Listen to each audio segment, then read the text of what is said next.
ইসলাম মানে তারা বেহেশতে যাবে আর বাকি সবাই যাবে দোজখে, এটা কি বিস্তারিত বলবেন?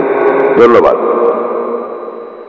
ভাই, আপনি প্রশ্ন করলেন যারা ইসলাম মানে তারা বেহেশতে যাবে আর যারা ইসলাম মানে না তারা দোজখে যাবে, তার মানে কি মুসলমানরা সবাই বেহেশতে যাবে আর অমুসলিমরা দোজখে যাবে? ভাই, কি করলে বেহেশতে যাবেন সেই কথাটা রয়েছে সূরা আসরে 1 নম্বর আয়াত থেকে 3 নম্বর আয়াতে বলা হয়েছে, ইন্নাল ইনসানা লাফি খুসর ইল্লাল্লাযিনা আমানু ওয়া আমিলুস সালিহাতি ওয়া তাওয়াসাউ বিল হাক্কি ওয়া তাওয়াসাউ বিস সাবর।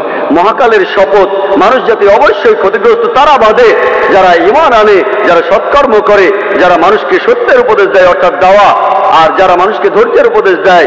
কোন মানুষ বেহেশতে যেতে চাইলে তার 4টা জিনিস লাগবে: ঈমান, বিশ্বাস।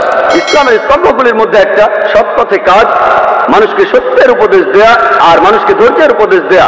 এই 4টা জিনিসের একটাও বাদ গেলে স্বাভাবিক পরিস্থিতিতে আপনি বেহেশতে যেতে পারবেন না।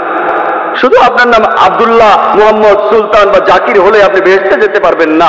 শুধু মুখে মুসলিম দাবি করলে বেহেশতে যাবেন না। আমি আমার লেকচারেও বলেছি, পবিত্র কোরআনে সূরা আনকাবুতের 2 নম্বর আয়াতে উল্লেখ করা আছে, আমি ঈমান এনেছি কথা বললেই, আমি মুমিনের কথা বললেই তোমরা কি মনে করো তোমরা বেহেশতে যেতে পারবে?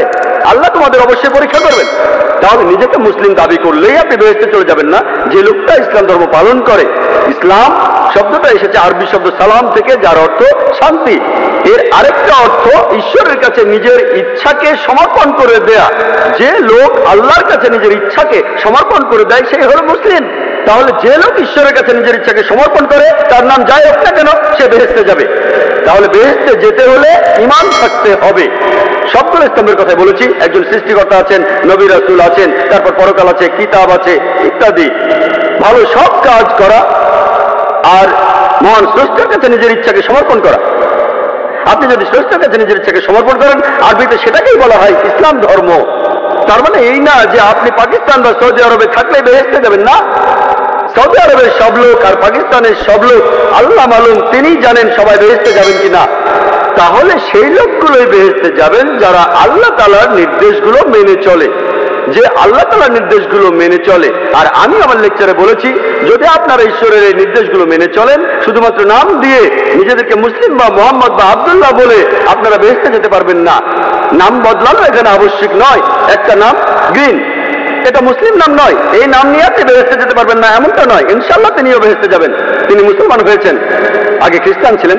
তাহলে নাম দিয়ে বেহেশতে যাবেন না, ভালো কাজ থাকলে যাবেন। ঈমান, সৎ কাজ, মানুষকে সত্যের উপদেশ দেয়া, ধৈর্যের উপদেশ দেয়া। যদি ভালো কাজ করেন, আপনার ঈমান থাকে, মানুষকে সত্যের আর ধৈর্যের উপদেশ দেন, ইনশাআল্লাহ তাহলে সেই লোক বেহেশতে যেতে পারবেন। আশা করি উত্তরটা। ইসলাম শব্দটা এসেছে আরবি শব্দ সালাম থেকে, যার অর্থ শান্তি। এর আরেকটা অর্থ ঈশ্বরের কাছে নিজের ইচ্ছাকে সমর্পণ করে দেয়া। যে লোক আল্লাহর কাছে নিজের ইচ্ছাকে সমর্পণ করে দেয় সেই হলো মুসলিম। তাহলে যে লোক ঈশ্বরের কাছে নিজের ইচ্ছাকে সমর্পণ করে, তার নাম যাই হোক না কেন, সে বেহেশতে যাবে। তাহলে বেহেশতে যেতে হলে ঈমান থাকতে হবে। সবগুলো স্তম্ভের কথা বলেছি। একজন সৃষ্টিকর্তা আছেন, নবী রাসূল আছেন, তারপর পরকাল আছে, কিতাব আছে ইত্যাদি। ভালো সব কাজ করা আর মহান স্রষ্টার কাছে নিজের ইচ্ছাকে সমর্পণ করা। আপনি যদি স্রষ্টার কাছে নিজের ইচ্ছাকে সমর্পণ করেন, আরবিতে সেটাকেই বলা হয় ইসলাম ধর্ম। তার মানে এই না যে আপনি পাকিস্তান বা সৌদি আরবে থাকলে বেহেশতে যাবেন না। সৌদি আরবের সব লোক আর পাকিস্তানের সব লোক আল্লাহ মালুম, তিনি জানেন সবাই বেহেশতে যাবেন কিনা।